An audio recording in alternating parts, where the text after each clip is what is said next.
During the winter season in Hawaii, while the rest of the country freezes, it's time to occupy a beach chair in the warm Pacific waters, the shopping mall,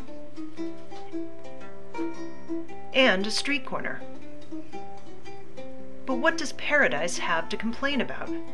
You guys in New York that are freezing cold and tense outside, as well as other places all over the world, we would love to just invite you here and say, hey, come to Kauai and occupy.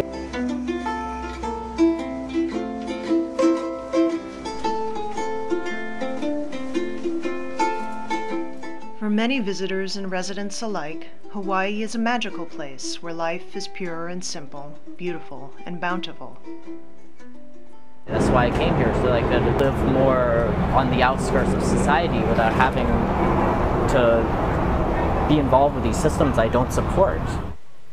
But Hawaii's location and beauty have also caused some of its particular troubles. Tourism fuels real estate speculation, making housing unaffordable for many. Yet when tourism is down, jobs are lost because it's the largest part of the economy. 80% of all goods consumed in Hawaii are imported across thousands of miles, driving prices up and the quality of life down for the average person. So, well before the Occupy movement came along, there was and is another kind of encampment, tent cities across Hawaii, inhabited by the island's many homeless, including children. I've never been homeless on the mainland. It's the third time here because it's really expensive and the minimum wage is minimum. The food's expensive, the rent's expensive, the space is limited, and so you see the effects even more. As in many other occupations across the country, some occupiers here are calling for more self-reliance. Let's have a diversified economy. Let's be able to provide food for ourselves because the land is totally able to do that. That's totally possible. But all of the state's money goes into tourism. For occupiers on the island of Kauai, the fight against Wall Street is also a fight for local sustainability, against the production of genetically modified organisms on the island, and the highest priced utilities in the country, and toward local organic farming and solar energy. If we can become self-sustainable, we're not giving our money to corporations, basically. The taro plant, that was one of the plants that was brought here because you can regrow it fast and feed yourself, and it was like a multivitamin in its nutrients. We're going to go back to what really kept us alive in a healthy way, what the original Polynesians that moved here did. But to hearken back to a previous way of life brings up a source of tension in the Occupy movement in Hawaii. For well before the Occupy movement came along, there was also another kind of occupation, one that continues today.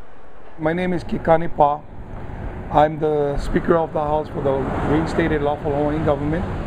We are now going to be convening our 37th convention this January 2012 in Iolani Palace.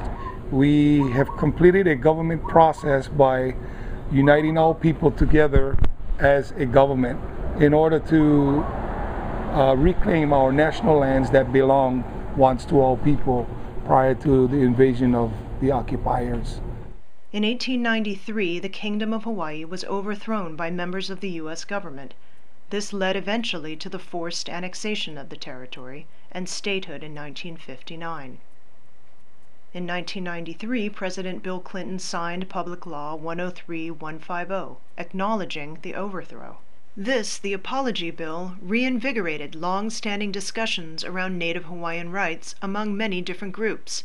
It also led to the formation of what is called the Reinstated Hawaiian Government.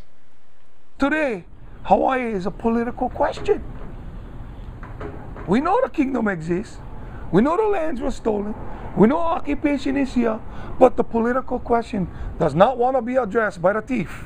Because the Hawaiian people have suffered from the loss of land, culture, and health after occupation, some have taken offense at the use of the word occupy in the Occupy movement. And we're totally respecting the Hawaiians and totally empathetic of their plight and understanding they have a lot of fear based around this word occupy. It came with guns. It came with being overpowered.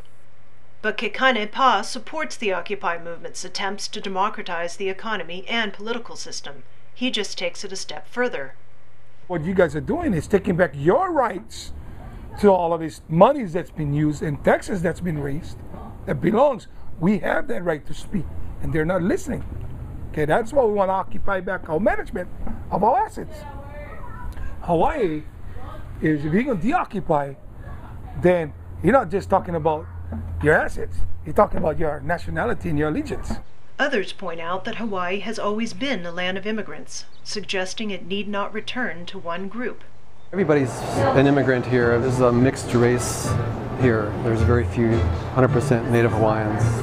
And Hawaiians themselves were immigrants who came from the southern islands. So maybe if we go deep, we can say we're all immigrants.